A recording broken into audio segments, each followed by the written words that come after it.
morning in the morning. I am Gigi and welcome to Inner Beauty Marks, the one leadership podcast that will help you uncover all those inner traits that make you exceptional.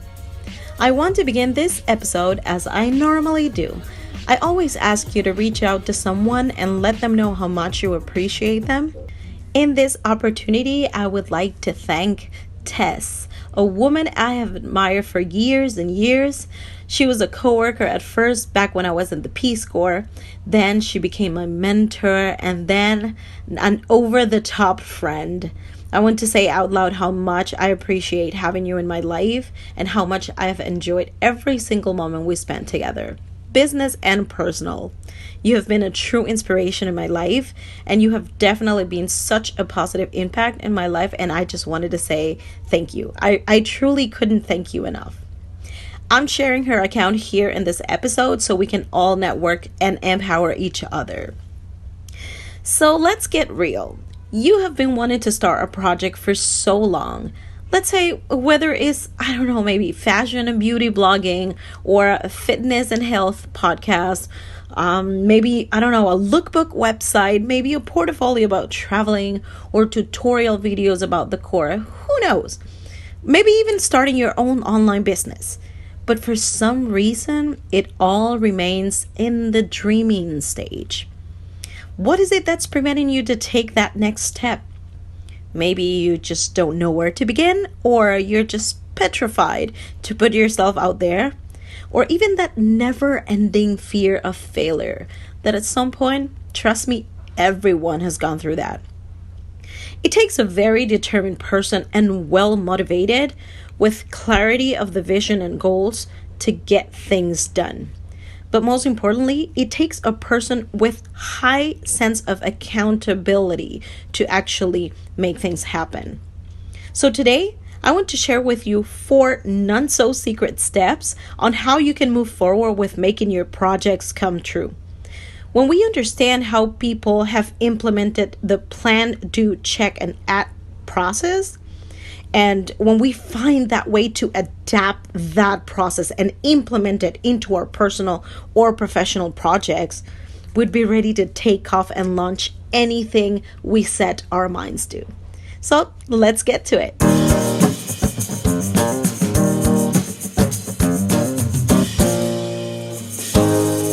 The first step to kick off your projects is planning. You already have an idea of what you want to do, right? So what we need now is to break it down in time into little milestones. What are the small steps I can take within the next 3 days? What are the results I should be able to observe within the next 3 weeks? Because you see, I've always heard that phrase like, you should keep your eyes on the goal. And I somewhat agree with that. Our end goal should always be visible somewhere as a reminder of where we want to go or what we want to accomplish. Why am I doing this? But if you could actually focus on the next 3 days, the next steps that I'm going to take and what you should do within those next 3 days, it's a lot more doable if you think of it. It's less frustrating. It doesn't seem like a super far or distant dream you want to accomplish. And it's more like, hey, I can do that. So download the Trello app if you don't have it by now. Build as many categories as you want and start breaking down your projects into small steps. What are the little things I can get done today? What are the small things I can get done in 2 to 3 days that will get me closer to build my projects? If it's about fashion or beauty blogging, well, maybe the next 3 small things that you could do this week is, maybe a vision board. Post there all the blogs that really call your attention and maybe just write down all the characteristics that you see, that you like. Why do you like those articles? And then maybe you could reflect and brainstorm like, maybe what can I bring something authentic and an added value that these blogs don't have? Maybe the outcome that you want to observe within the next 3 weeks is that you have a raw draft of your first 10 to 20 blog entries. Who knows? Because you've dedicated at least 3 days on a row time by time, little by little, to develop your next actionable steps. Not looking at a far distant dream, but more as of what are the next steps I'm going to take, and then take those steps. Or let's say that you want to launch a fitness or health podcast to support other women in their journey of living a healthy life. The small steps you could take, probably, I don't know, downloading a recording app, start drafting your content in bullet points, begin recording yourself for 5 to 10 minutes. I don't know, maybe thinking that you're giving an advice to your best friend. And probably the results that you'll see within the next 3 weeks is that you would feel a whole lot more confident that when you started recording those 5 to 10 minutes. Absolutely anyone who begins a project, they start from the planning stage. They build a small roadmap, and even if they take turns or end up visiting other unplanned places, and they might end up living small adventures on the way, they would always have that roadmap as their north, as their guide, as a reminder of where they want to go and what is the road they need to take in order to get there.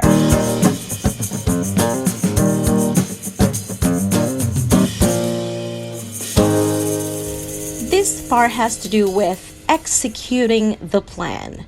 Step 2 is do. And this is the part where we have to be very, very careful, because here is where we tend to get a little creative and we can come up with a bunch of excuses to not take action. You wouldn't even believe it. And yes, hashtag guilty. I was one of those. But honestly, don't overthink. Just proceed as planned. You don't even need to believe in yourself. You just have to follow the plan. That's it. In the end, when you get to see results and you'll look back and say, oh wow, I did it. Look at me. Who knew? Then you'll start believing in yourself. Then you can give you credit for everything that you have done. And that's why the plan needs to be broken down into small steps, because in the way, taking action doesn't become so challenging after all. If your plan was to take a small online course to learn how to build your own website or your lookbook portfolio, then just go ahead and do it. If you plan to undust all your traveling experience and compile it in order to start outlining an ebook on how to travel on a budget, then do it. If you plan to, maybe record your first tutorial video about decor, just go ahead and post it. Either way, Instagram stories are only there for 24 hours anyway. Just go ahead and do it. If you had planned to learn about how to get started on your online business, just find a coach and get things done. We gotta realize that most of the projects that never take off is because we fail to execute.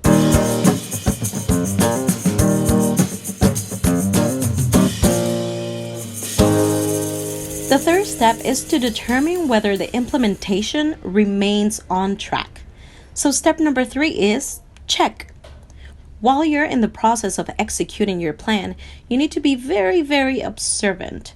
In that way, you'd be able to identify either the little red flags that might indicate there might be some tweaks and changes that need to be done, or even you can look for the signs of validation and confirmation that you're on the right path.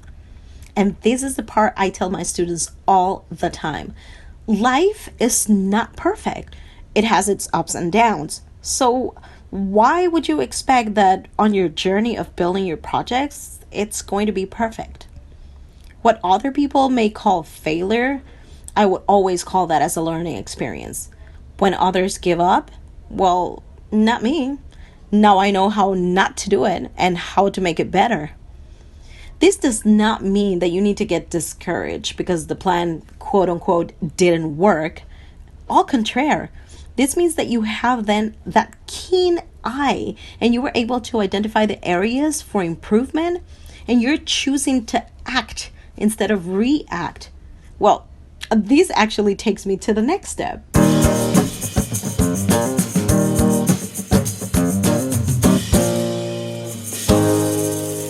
Step number 4 is act. It's all about performing and standardizing your game. Now that you have planned, you have taken action, and you have analyzed whether you're on the right path or not, now is the time to build your unique system for success. At this point, you will have not only clarity about your goal, the roadmap on the obstacles that you may find on your route, but you already know what works and what doesn't. So standardizing your processes will certainly get you further, or should I say, closer to kicking off your projects. Here is where most of us, myself included, we get so caught up in the flow of our projects that we don't take the time to actually set the standard on how we are going to proceed moving forward. And to be honest, this part is really important because when you launch your project and when it starts growing, you'll end up having people wanting to collaborate with you. And then you might even have people wanting to work with you. And it is extremely necessary to have your processes map out. You know your vision. There's absolutely nobody else who's clearer about your goals than you. That's a fact. But when you start bringing other people to jump on your boat, you can't just meet with everybody all the time and repeat the same information over and over. That's not efficient. So outlining and mapping your processes so anybody who jumps into this boat will be able to see it and follow through is the most effective way to standardize your project game.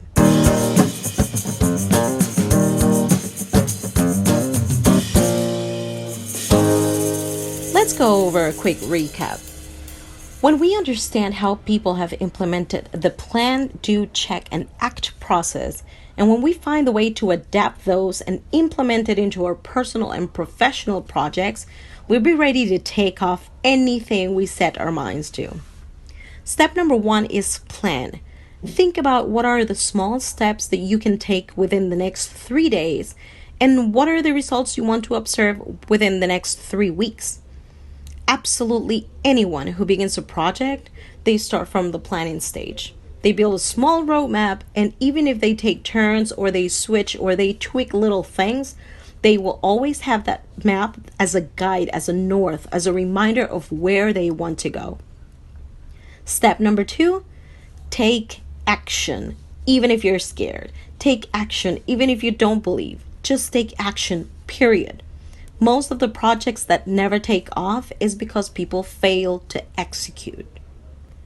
Step number 3 is check. While you're in the process of executing your plan, you need to be very observant to identify the little red flags, to make small changes and adjustments, or to validate and confirm that you're on the right path. Step number 4, act. Outlining and mapping out your processes will help you when your projects start growing, and when anybody who wants to come along to collaborate with you or to work with you can just look at it and follow through. Well, guys, that was it for today. If you like this episode, I truly want to hear from you. So please just go to innerbeautymarks.com/podcast, leave a comment, give us a star rate wherever you are right now. If you're listening to this podcast, take a selfie or take a screenshot, send it to me, post it or tag me in it. My intention is to make out of this podcast a networking experience. So please share your thoughts and allow me to connect with you guys. And remember, leaders don't create followers. They generate more leaders. Reach out to one person today and let them know how much you appreciate them. I'm Gigi, and this is Inner Beauty Marks.